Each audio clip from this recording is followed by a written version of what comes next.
never imagined I'd end up in the crosshairs of our HOA president.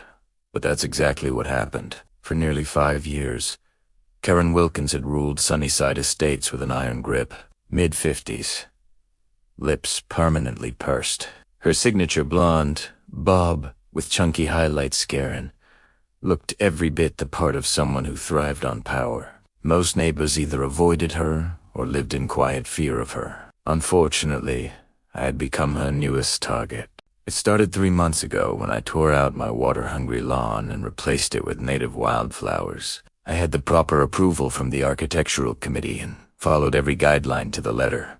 But Karen took it as a personal affront. "These weeds are lowering property values," she sneered the first time she confronted me. Standing on my doorstep with the clipboard pressed to her chest like a shield, I calmly produced the approval paperwork, which only seemed to enrage her further. Her eyes narrowed as she scanned it, and I could almost see her hunting for a loophole. "Well, we'll just see about this," she said with a tight smile before turning sharply on her heel.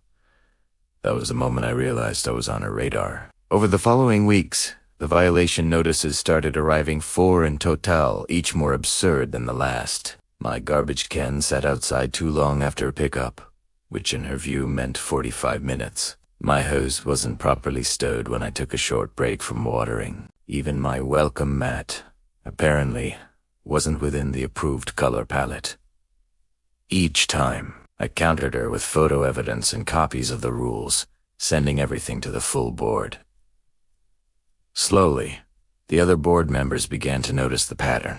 Karen's accusations were losing credibility, but that only made her more determined. I often saw her silver SUV creeping past my house at a crawl, her silhouette rigid as she scanned my yard for anything to pounce on. Neighbors even started texting me when they spotted her making her patrols. It would have been funny if it weren't so stressful. Last month, I finally planned a much-needed vacation, a 10-day trip to Colorado to visit my sister. I hired Jaime, a graduate student recommended by a colleague, to house and care for my elderly cat, Merlin. Sitting at my kitchen table the day before I left, I warned Jaime about Karen. "If she shows up, don't engage. Just tell her I am away and that HOA matters will be handled when I get back." Jaime adjusted her glasses and gave me a confident smile. "Don't worry. I deal with difficult professors all the time. I can handle an HOA busybody." If only we'd known what was coming. 3 days into my trip, I was hiking in the Rockies when Jaime called. Expecting a question about Merlin's medication, I stepped aside to answer. "Hey, everything okay?" I asked. "Not exactly," Jaime said, her voice tight. "Your HOA president just broke into your house." My stomach dropped. "She did what?" "I was in the backyard reading," Jaime explained. "And when I came back in, she was standing in your living room taking pictures." My blood ran cold, then instantly boiled. "How did you get inside?" "She claimed she had a master key as HOA president and the authority to inspect homes if there were suspected violations. She said someone reported water leaking into a neighbor's yard. It was a blatant lie. HOA presidents don't get master keys, and my home sits on a rise. Water couldn't possibly flow uphill to anyone else's yard." "Where is she now?"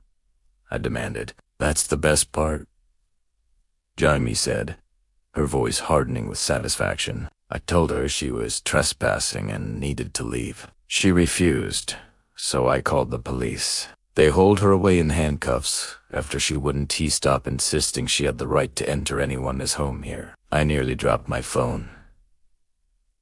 "You called the police on Karen?" "Of course I did," Jaime said flatly. "She broke in."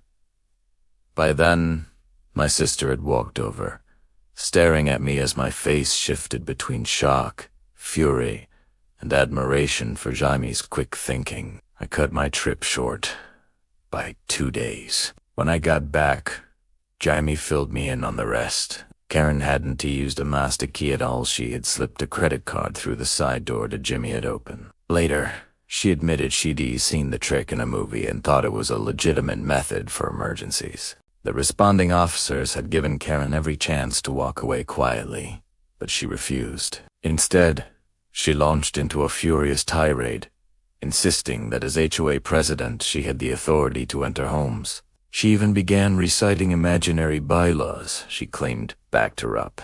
The officers were in buying it, especially after Jaime showed them my text messages clearly stating that no one was allowed inside the house except her. Karen's defiance only escalated. When the officers tried to escort her out, she shoved one of them in an attempt to bolt for the front door. That was the end of her bravado. She was promptly arrested for breaking and entering, criminal trespassing, and resisting arrest. The day after I returned home, Detective Rodriguez assigned to the case called me. Her voice was professional, but there was no mistaking the disgust in her tone. During our investigation, we found photographs on Karen's phone interior shots of 3 other homes in your neighborhood, all taken while the owners were away.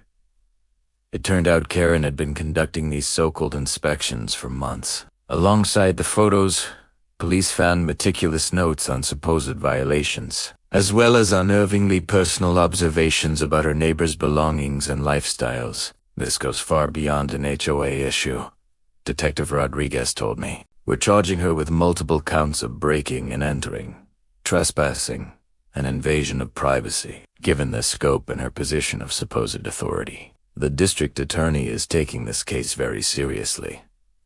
I decided to attend Karen's arraignment. Part curiosity, part closure. The courtroom was packed, buzzing with residents who had long suffered under Karen's self-appointed reign. When she entered in an orange jumpsuit, shackled at the wrists, she was a shadow of the imperious figure who once prowled the neighborhood with her clipboard. Her once perfectly coiffed hair hung flat, her makeup-free face lined and weary. For a moment, her eyes met mine. I saw both defiance and fear flicker there before she quickly looked away. The judge wasted no time.